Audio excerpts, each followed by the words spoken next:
Yo, what's up, guys? It's been so long. Let me get out of your face. I'm just gonna go have a seat. I'm gonna just sit.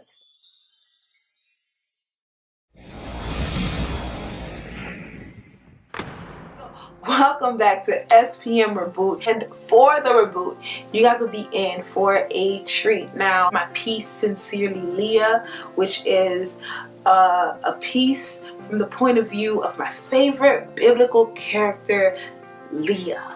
Wait, that ugly girl in the Bible? What we not gonna do is sit here and call my homegirl ugly. The Bible, sure enough, did not call her ugly. It said that she has tender eyes, or she was tender-eyed, or she has weak eyes, or soft eyes, depending what version you're reading. And no, it did not say that she was cross-eyed, or that she was crooked-eyed, or she had a lazy eye. It ain't say that. We just know there was something going on with her eye. But anywho, we're not gonna go ahead and do that. We're not. I don't want to fight. Jesus died for me not to fight, so I don't want to do that. Leah was the unloved sister. You know, she was just an unloved woman. Man. Hey, friend. I would say I hope this letter finds you well, but I'm not gonna lie to myself. You're not okay. See, I know the thunders that rage inside your mind, leaving you without the rant, a time you wish you could have, or be, or feel loved. No, I know it too well.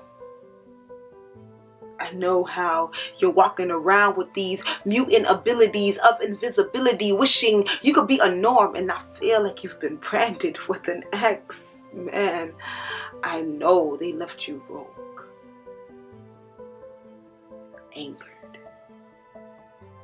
by your deprivation of touch, that you have left hope in the back pockets of your jean. Gray skies are all you see, cause storm is all you face, and it has left you blue, cause if only you could be someone else, cause anyone else beats who you are. Mystique, I know. And the thing is, this is not just her story. This is my story. I'm pretty sure it is some of your stories, or that you know somebody who has the same story too. And one thing that is evident in Leah's story is her low self-esteem. I know she's not the only person who has suffered from that. I myself have struggled from that, you know, struggled through being unloved, or feeling unloved, or wanting so much for the love of other people. And the job of low self-esteem is to keep you from loving you, from accepting the love that God has for you, the value that He placed in you. And low self-esteem will look at God and tell God, you're a liar. It is not good. When you have low self-esteem, there's a disconnection somewhere with you and your understanding of God and God's love for you, and there's a disconnection with other people, because at this point you're either coveting other people's features, or you're just hating other people because of their features. I had it, and I didn't even know that I was suffering from it. Like it wasn't even evident to me, because it started at such a young age that it was just my mindset. You know, I never grew up going, I hate myself, but what I did was I grew up wanting to be other people. I would want to hold their features. I would want to be that girl that all these guys are gawking over. But then it's like, why though? Why do I want to be that when I was created for just one guy? So why does it matter if many guys like me or not? You know, let's go ahead and do this exercise. All right, so you looking at yourself right now, what do you rate yourself from 1 to 10? A few moments later. If you rated yourself a 10, good. That is what you should rate yourself.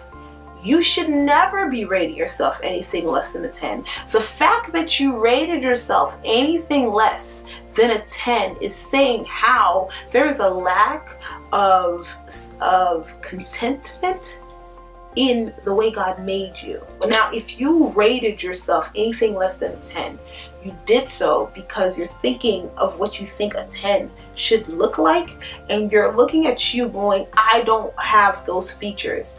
I don't look like this, so there's no way that I'm a 10. That person in their own right should view themselves as a 10. You should view yourself as a 10. I should view myself as a 10. It is not a competition. It is not something to be in comparison about. And you know what? It really doesn't matter if someone else does not view you that way. That is their problem. We give their opinions way too much value. What's backing up their opinion? Like, no disrespect to anybody, but who are you? God didn't talk to you when he said, let us make. He was not in conversation with you. He did not hit you up on the phone. God did not consult you. And what other rating is there for you to give yourself in understanding that you're created in the image of God? One thing we do a lot is we will quote Psalm 139:14. Everybody know this song, and everybody loves this song. I was fearfully and wonderfully made. One thing that I want to point out is that's half a verse. Let's look at the rest of this verse. I'm reading the God's Word translation first. It says, I will give thanks to you because I have been so amazingly and miraculously made. Your works, part number 2, the part we never quote when we quote this verse.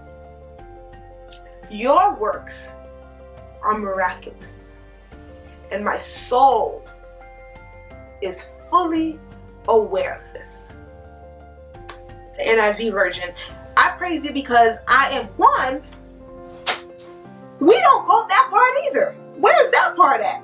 Y'all just walking around here talking about you fearfully and wonderfully made. We're just gonna kill a few things. One thing we're gonna kill is taking parts of this verse and just quoting that. 2, what we're gonna kill is thinking that this verse is simply for women, as if man was not created in the image of God, as if man was not created fearfully nor wonderfully. So we're just not gonna do that anymore. Okay, cool. Third thing we gonna kill is not acknowledging the praise that is happening in this verse. Opening it up, it says, thank you for making me so wonderfully complex. I praise you because I am fearfully and wonderfully made. And you have, I will give thanks because I am fearfully and wonderfully made. And the importance of the second part, thank you for making me so wonderfully complex. Your workmanship is marvelous. How well I know it. The psalmist is not just sitting here talking about how great looking he is. And the Bible does support that he was a really good looking guy. But that's not the point of this verse. This whole verse is about God the Creator. It's about his workmanship. So that whole thing where it's like, shoot, I look good. I mean, I'm fearfully and wonderfully made. What you mean? You're using it out of context. That's not the point of that verse. The point of the verse is to acknowledge God and to praise God. And that's where the confidence comes in. Starts with you acknowledging the Creator. Your lack of confidence is due to you not acknowledging him. If your God esteem is high, your self-esteem is high. If you can lift God up, if you can acknowledge who he is, then when you look at you as a creation of who he is, you can't help but have a healthy self-esteem. You trusting his love and accepting his love is what's going to give you confidence to walk in that. And this is what we're going to break down in Leah's story. The next one, we will be looking at Leah and just how it affected her love life. So we're going to talk about how low self-esteem affects our love lives, or the lack thereof, so don't miss out on that one. Definitely don't. Please, please, please allow yourself to be loved by God. Allow yourself to be loved by self. Allow yourself to be loved by others. Sincerely, Leah.